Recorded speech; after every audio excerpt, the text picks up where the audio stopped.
সিরাজগঞ্জে আধিপত্য বিস্তার ও তুচ্ছ ঘটনা নিয়ে প্রায়ই হচ্ছে সংঘর্ষ। অবনতি ঘটছে আইন শৃঙ্খলা পরিস্থিতির। এমন অবস্থায় সুষ্ঠু ভোট গ্রহণ হবে কিনা তা নিয়ে সংশয় দেখা দিয়েছে এখানকার ভোটারদের মনে। তবে প্রশাসন বলছে সুষ্ঠু ভোট গ্রহণে বিশৃঙ্খলার বিষয়ে জিরো টলারেন্স তারা। নতুন এবং ফিরে আসা গ্রাহকদের জন্য নগদে চলছে ক্যাশব্যাক সহ প্রতিদিন হাজারো উপহার জেতার সুযোগ। হবে আশা আর ফেরা, সারপ্রাইজ সেরা। 6 ও 7 ডিসেম্বর আধিপত্য বিস্তার নিয়ে সিরাজগঞ্জের রহমতগঞ্জ ও নতুন ভাঙাবাড়ি দুই মহল্লার দফায় দফায় সংঘর্ষ হয়।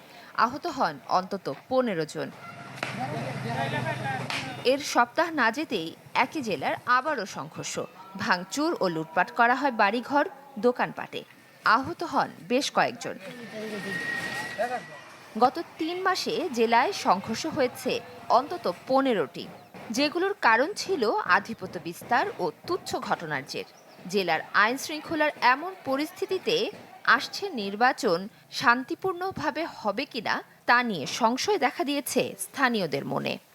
সিরাজগঞ্জে পড়ায় পড়ায় মারামারি হয়, এই কাট অফ দ্য মারামারি হয়, মনে করেন সব কিছু লুটপাট করে নেয়। আমরা জানি না কি নিয়ে বাজে মারামারি। কেউ হয়তো রেস্টুরেন্টে খাবার বসা নিয়েই একটা ছেলেপেলের মধ্যে গণ্ডগোল, কেউ হয়তো কোথাও রাস্তায় যাচ্ছে, হয়তো কারোর সাথে ধাক্কা লাগছে, এই ছোট্ট তুচ্ছ ঘটনা নিয়ে গণ্ডগোল। সাধারণ মানুষ অনিশ্চয়তার মধ্যে ভুগছে এবং নিরাপত্তাহীনতায় ভুগছে। এই নিরাপত্তা দেওয়ার জন্য আইন শৃঙ্খলা রক্ষাকারীর বাহিনীর পাশাপাশি আমরা যারা সামাজিক ওয়ার্ক করি, আমরা যারা রাজনীতি করি, সকলের দায়িত্ব এই মারামারি নিষ্পত্তির জন্য এগিয়ে আসা।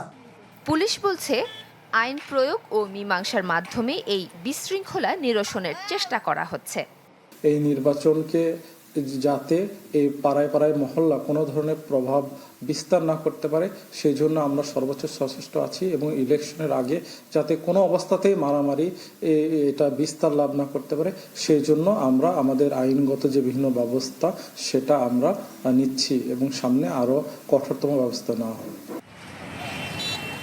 সিরাজগঞ্জের ভোটাররা বলছেন এলাকার উন্নয়নের পাশাপাশি আইন শৃঙ্খলা পরিস্থিতি উন্নয়নের ওপর যিনি গুরুত্ব রাখবেন এমন প্রার্থীকেই তারা নির্বাচিত করতে চান।